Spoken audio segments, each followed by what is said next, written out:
నమస్తే, welcome to our channel. నేను మీ ప్రియాంకరం. జగన్మోహన్ రెడ్డి గారు అటు ఇటు తెలుసుకోలేక ఏం సమాధానం చెప్పాలో తెలియక ప్రస్తుతం ఆయన ఆలోచనలో పడిపోయారంట. ఎందుకు ఈ పరిస్థితి ఆయనకి ఏర్పడింది? ఎప్పుడు మీడియా ముందుకొచ్చో లేదంటే ఎవరి గురించి ఏదైనా చెప్పాలన్నప్పుడు నిర్మోహమాటంగా ఆయన ఏం చెప్పాలనుకుంటారో చెప్పేస్తారు కదా. ఒక్కొక్కసారి కొన్ని సంఘటనల్లో కూడా రెండు నాలుకల ధోరణి ప్రదర్శన కూడా మనం చూసాము. మరి జగన్మోహన్ రెడ్డి గారికి ఈ పరిస్థితి ఎందుకు వచ్చింది? పార్లమెంట్లో ఏ అంశం మీద ఈయన ఒపీనియన్ని చెప్పాల్సి ఉంది అనేది ఇప్పుడు అందరికీ ఉన్న క్వశ్చన్. సో దీని గురించి ఈరోజు డిస్కస్ చేద్దాం. మనతో మాట్లాడడానికి సీనియర్ జర్నలిస్ట్ సిఎస్ రావు గారు ఉన్నారు. ఆయనతో మాట్లాడదాం. నమస్కారం సార్. జగన్మోహన్ రెడ్డి గారు పార్లమెంట్లో అమరావతికి సంబంధించి ఆయన ఒపీనియన్ చెప్పాల్సి ఉండగా ఇప్పుడు ఆయన ఏం చెప్పాలో ఎలా చెప్పాలో ఏ స్టాండ్ తీసుకోవాలో తెలియని పరిస్థితుల్లో ఉన్నారు జగన్మోహన్ రెడ్డి గారు అని చాలా మంది అంటారు. అంటే రాజకీయ విశ్లేషకులు అంటున్న మాట సార్. ఎందుకు ఆయనకి ఈరోజు ఈ పరిస్థితి వచ్చింది? రాజకీయ విశ్లేషకులు అంటున్న మాట కదా, అసలు ఆయనే ప్రెస్ మీట్ లో అసలు రాజధాని విషయంలో మీ స్టాండ్ ఏంటి అని చెప్పి నేను అడిగారు. దాదాపు 2:43 పాటు ఆయన ప్రెస్ మీట్ పెట్టాడు. ఆయనకు కావాల్సినటువంటి కొంతమంది జర్నలిస్టులను పిలుచుకొని కొన్ని మీడియా హౌసెస్ పిలుచుకొని ప్రెస్ మీట్ పెట్టారు. ప్రెస్ మీట్ పెట్టి అనేక అంశాల మీద మాట్లాడారు. మాట్లాడినటువంటి సందర్భంగా జర్నలిస్టులు అక్కడ ఉన్నటువంటి వాళ్ళు అమరావతి విషయంలో మీరు ఏ స్టాండ్ తీసుకోబోతున్నారు, అటు లోక్సభలో ఇటు రాజ్యసభలో కూడా ఆల్రెడీ దాని మీద గెజెట్ ఇవ్వబోతున్నారు, కాబట్టి అక్కడ మీరు ఏ నిర్ణయం తీసుకోబోతున్నారు అని చెప్పేసి అడిగారు. అడిగితే ఆయన స్కిప్ చేసేసి వెళ్ళిపోయారు నైస్గా. ఇప్పుడు కాదు అది, ఇప్పుడు 2:43 మాట్లాడాను, ఇప్పుడు దాని గురించి మాట్లాడితే డైవర్షన్ అవుతుంది అని చెప్పేసి స్కిప్ చేసేసి వెళ్ళిపోయారు. అయితే అమరావతి రాజధానికి సంబంధించినటువంటి రాజముద్ర పడబోతుంది. గెజిట్ అనేది ఇవ్వబోతున్నారు. ఇప్పటి వరకు గెజిట్ లేదు. అమరావతి రాజధాని అనేది చంద్రబాబు నాయుడు గారు ఎప్పుడో తీర్మానం చేశారు. దానికి ఏకగ్రీవ తీర్మానం అసెంబ్లీలో జరిగింది, 2016లోనే జరిగింది. ఎప్పుడు జగన్మోహన్ రెడ్డి గారు దానికి మద్దతు కూడా పలికారు. ఏకగ్రీవంగా రెజల్యూషన్ పాస్ చేసి సెంట్రల్కి పంపించారు. ఆ తర్వాత జగన్మోహన్ రెడ్డి గారు వచ్చిన తర్వాత 3 రాజధానులు అన్నారు. దాంతో గందరగోళంలో పడిపోయింది. సో అమరావతికి రాజధాని రాజముద్ర అనేది కావాలి, అమరావతి రాజధాని అనేది గెజిట్ కావాలి. ఇప్పటివరకు గెజిట్ లేదు, అఫీషియల్గా లేదు, అన్అఫీషియల్గా చెప్తున్నారు పార్టీలు, కానీ అఫీషియల్గా లేదు. ఆన్ పేపర్ ఉంటేనే మనకి రాజధాని అనేది గుర్తించబడుతుంది. ఇప్పుడు మనకి జనరల్గా మ్యాపింగ్లో కూడా గెజిట్ నోటిఫికేషన్ లేకపోతే ఉండదు. గెజిట్ నోటిఫికేషన్ లేకపోతే అమరావతి రాజధాని అనేది ఉండదు.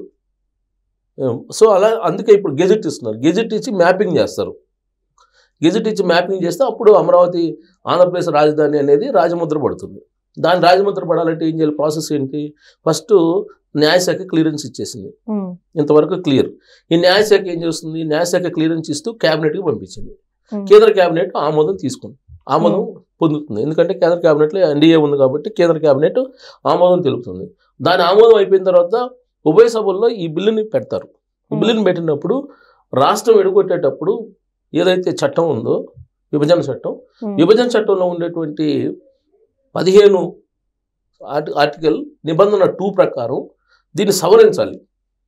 దీన్ని సవరించి అమరావతి రాజధానికి సంబంధించినట్టు గెజిట్ ఇవ్వాలి. దీన్ని సవరించాలంటే అటు లోక్సభలో ఇటు రాజ్యసభలో 2 చోట్ల కూడా నీకు మెజారిటీ ఉండాలి, 2/3 మెజారిటీ ఉండాలి. మరి మెజారిటీ ఉండాల్సినటువంటి పరిస్థితుల్లో ఇప్పుడు రాజ్యసభలో జగన్మోహన్ రెడ్డి గారికి సంబంధించిన ఎంపీలు ఉన్నారు కదా, లోక్సభలో ఎంపీలు ఉన్నారు కదా, వాళ్ళు ఎటు సపోర్ట్ చేస్తారు? ఇప్పుడు రాజధాని అమరావతికి రాజముద్ర వేస్తూ చేసేటువంటి తీర్మానానికి వీళ్ళు ఆమోదం తెలుపుతారా తెలపరా, లేదా 3 రాజధానుల మీద ఉన్నారా అనేది తేలే అవకాశం ఉంది.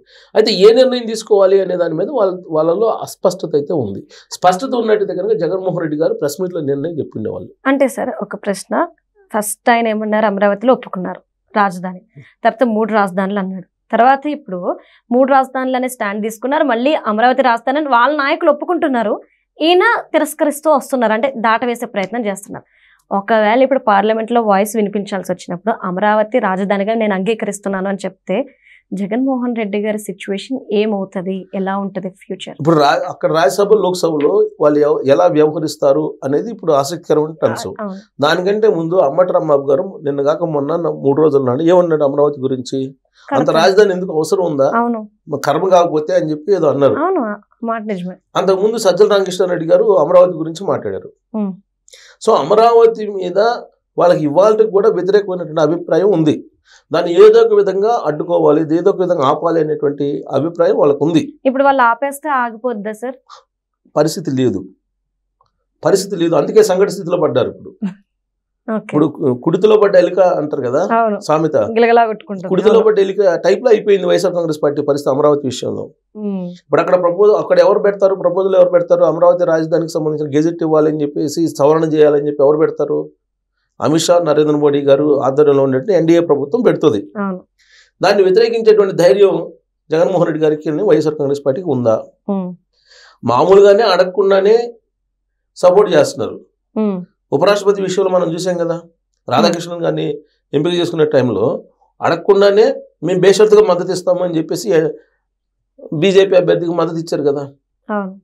సో కాబట్టి ఇప్పుడు అదే బీజేపీ, అదే ఎన్డీఏ ప్రభుత్వం ఇప్పుడు ప్రపోజల్ పెడుతుంది కాబట్టి ఖచ్చితంగా మద్దతు ఇచ్చేటువంటి అవకాశం ఉంది. కాకపోతే వీళ్ళు ఎలాంటి వాయిస్ వినిపిస్తారు లోక్సభలో, రాజ్యసభలో అనేది ఇంపార్టెంట్.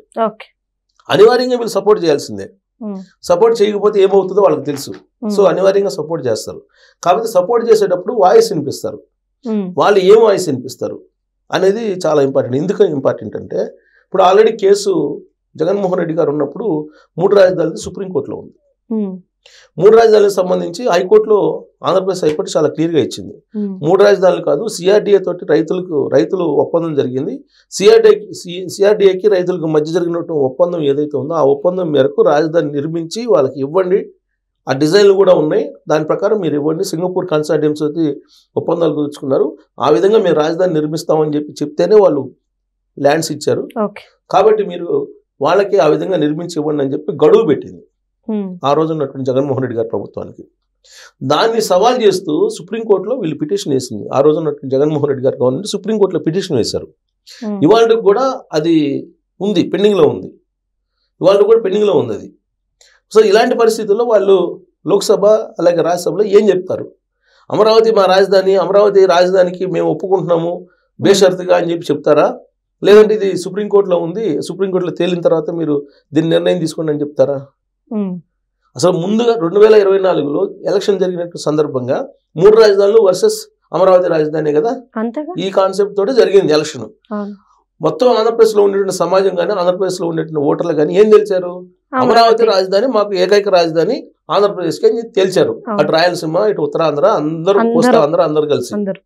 మరి ఇప్పుడు ప్రజాభిప్రాయానికి విరుద్ధంగా ఇప్పుడు జగన్మోహన్ రెడ్డి గారు కనుక అక్కడ వాయిస్ వినిపించేలాగా ఆదేశాలు జారీ చేస్తే వాళ్ళ ఎంపీలకి ప్రజల తీర్పుని కూడా ధిక్కరించినట్టు అవుతుందిగా, ఉన్న నమ్మకం కాస్త కోల్పోతారు. అంతే కదా, సింపుల్ గా. సో కాబట్టి గెజిట్ అనేది అనివార్యం. గెజిట్ అనేది ఇస్తున్నారు. అమరావతి రాజధాని హోదా కల్పిస్తూ ఖచ్చితంగా గెజిట్ క్లియర్ అయిపోయింది, వస్తుంది. ఇవాళ కాకపోతే రేపు వస్తుంది. ఆల్రెడీ క్యాబినెట్ లో పెడుతున్నారు. ఇవాళ కాకపోతే రేపు పెడతారు క్యాబినెట్ ఆమోదం పొందుతుంది. క్యాబినెట్ ఆమోదం పొందితే ఆటోమేటిక్ గా ఉభయ సభలకు వస్తుంది.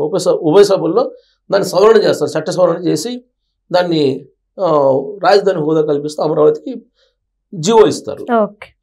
ఈ క్రమంలో వీళ్ళు వ్యవహరించేటువంటి తీరా ఇప్పుడు పెద్ద చర్చనీయాంశం మారింది. జగన్మోహన్ రెడ్డి గారు రాజధాని గురించి 3 రాజధానుల గురించి మాట్లాడటానికి కూడా ఇష్టపడకుండా ప్రెస్ మీటింగ్స్ వెళ్ళిపోయారని అంటే సంకట స్థితిలో ఆయన ఉన్నారా లేదనేది అర్థమవుతుంది. Thank you so much.